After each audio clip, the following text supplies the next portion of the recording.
il est rare que lors d'une inauguration, Monsieur le maire utilise tous les mots-clés que j'ai à ma disposition d'habitude. Et je l'en remercie. Il a cité un grand bonhomme, Ambroise Croizat. Il a cité la naissance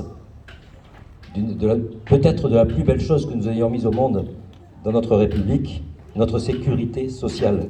À l'heure où on parle tant de sécurité, la véritable, elle est certainement là. Mais, monsieur le maire, vous êtes d'une certaine manière le Croizat de Capestan. Qu'est-ce qui se passe ici? Et vous avez cité Churchill aussi. Une difficulté, en 1945, c'était quand même le cas. Et puis, un gouvernement qui se met en place, une municipalité, bafouille. Il y a une émotion parce que je suis conscient que cette EVS marque un tournant dans quelque chose qui nous tient à cœur au conseil d'administration depuis longtemps. J'y reviens dans 30 secondes en essayant de pas être trop long. Mais cette grande difficulté de 2020, comparable relativement à celle qu'ont connue nos parents. Et puis, une difficulté, on en sort une opportunité extraordinaire. C'est-à-dire que la municipalité qui se voit confrontée depuis quelque temps à la disparition d'activités transforme cette perte de capacité d'activité en création de projets. Or, le projet est bien supérieur à l'activité, on en conviendra tous. Et aujourd'hui, la municipalité devient une commune à part entière parce qu'elle s'appuie sur les forces vives, comme a su le faire le gouvernement de l'époque pour s'appuyer sur les forces intermédiaires, le monde du travail, qui est la seule richesse à laquelle nous puissions nous référer. Il n'y a pas de création de richesse sans création d'activité, mais là je parle de production, de partage et la mutualisation. Vous avez fabriqué ces fanions, c'est une petite chose, mais qu'est-ce que ça signifie d'heures passées en commun et d'envie de participer à la chose commune? Alors la sécurité sociale, merci monsieur le maire de l'avoir dit avec autant de précision, c'est très rare. Nous ne sommes pas la CAF, nous sommes la branche famille de la sécurité sociale, qui se répartit dans chaque département en caisse d'allocation familiale, parce que la plus grosse partie de notre budget est comparable à celui du département.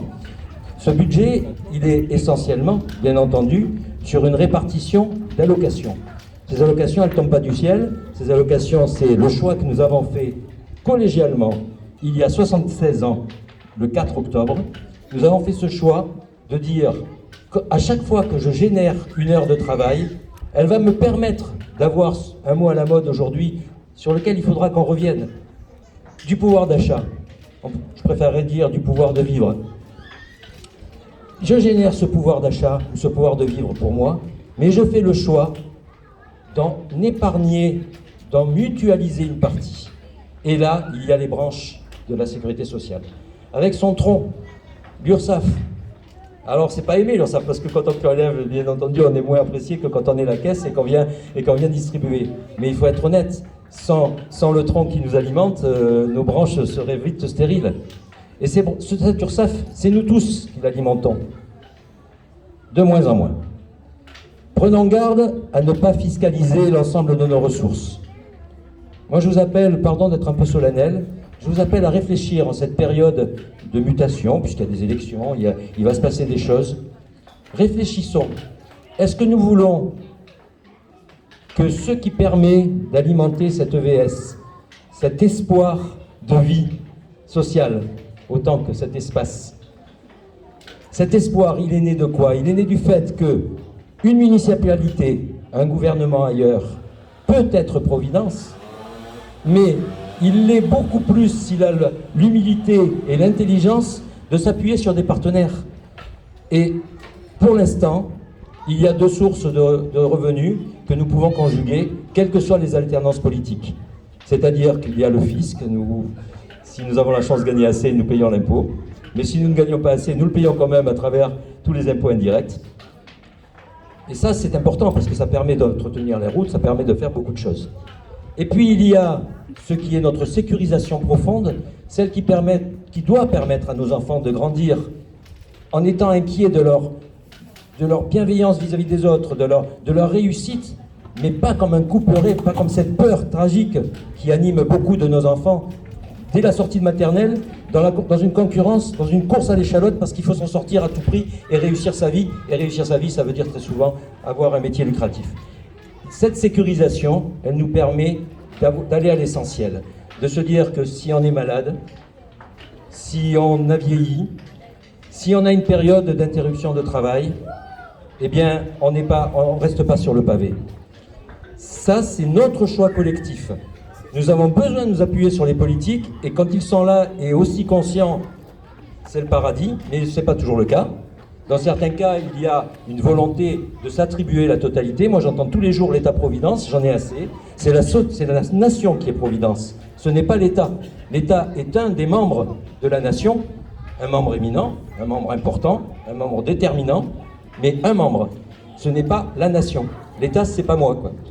Si nous partons de ce principe-là, l'autre membre, eh bien, c'est nous tous, à travers nos organisations, affaiblies, c'est vrai, sous forme d'organisations syndicales, patronales, qui font que le monde du travail peut avoir des objectifs et continuer, je l'espère pour longtemps, à permettre à des gens comme vous, qui sont conscients qu'habiter Capestan, c'est pas seulement y vivre, c'est y faire des choses ensemble, parce que le vivre ensemble, c'est aussi une notion qui est dangereuse, un peu comme le pouvoir d'achat.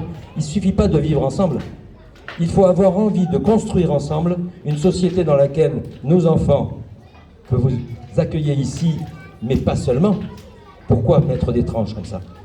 Les Capestanais, l'ensemble de la population, en s'appuyant sur une municipalité qui la soutient, grâce à vous tous, va pouvoir créer cet espoir de vivre et de faire les choses ensemble. Et je vous remercie du fond du cœur, parce que je suis très heureux d'être là et d'avoir entendu dans la bouche d'un politique soumis à l'alternance les valeurs qui fondent la continuité et qui font que je ne suis pas capestanais, mais je souhaite que vous gardiez une équipe municipale de ce niveau pendant longtemps et que vous, au fond de vos cœurs, vous ayez cette bienveillance et cette envie en s'appuyant. Nous, depuis 2006, on a fait le choix d'irriguer les terrains avec, elles ont été citées, Madame Delors et Madame Gall, c'est-à-dire des personnes qui sont au plus près de vous, qui sont à la fois venant de la sécurité sociale, mais qui sont en plus immergées totalement dans votre territoire et qui peuvent non seulement obtenir, Monsieur le Directeur l'a dit excellemment, les fonds, mais surtout les orientations, que nous ayons des espaces de vie sociale, ils s'en créent de plus en plus. Et ça, c'est mon bonheur au moment où je vais partir, parce que la couleur de mes cheveux vous indique que c'est bientôt la fin. Là, au moment de partir, j'ai le sentiment que nous sommes à la veille d'une solidarité profonde et d'un mot, le plus beau de notre triptyque, d'une fraternité qui s'ancre, pas seulement sur la chance de certains d'être nés dans la bonne famille, mais d'être nés en France, dans l'accueil. La France, c'est d'abord des valeurs, et c'est le sentiment d'appartenir à un chemin de l'histoire qui va vers plus de bienveillance et plus de fraternité. Je vous remercie.